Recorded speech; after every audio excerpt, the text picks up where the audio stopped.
Welcome to RAF Neathershead, Trade Group 12 headquarters, Sealam Timur. We watch over the sky. Whiskey, Tango, Foxtrot takes audiences back to 1997.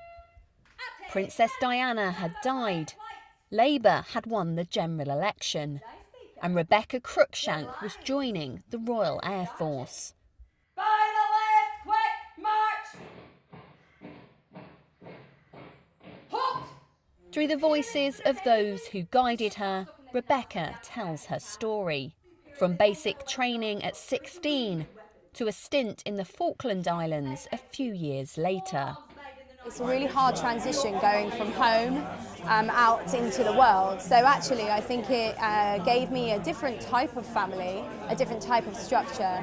I learned a lot of skills and I became increasingly confident, and I really had to overcome things and make some courageous decisions. The play celebrates strong female role models and the value of friendship. But darker themes bubble under the surface throughout. Inequality and sexual harassment are never far away.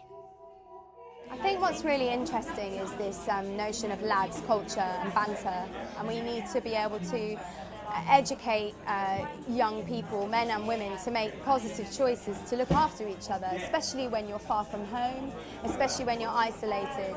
And I think sexual harassment in institutions is something that is still ongoing and something that I really want to discuss. That was a shout out for everyone on shift today. Looking forward to tonight's dining in night. Officers serving up our Christmas dinner. From military service to the stage, Rebecca's creative journey began during her time in the Air Force, with a stint on BFBS radio in the Falklands.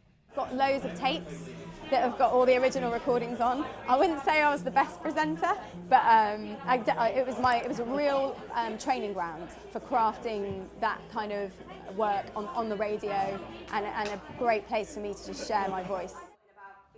And Whiskey, Tango, Foxtrot is on at the Fringe Festival at 4:30 every day until the 30th of August. Ali Gibson, Forces News, Edinburgh.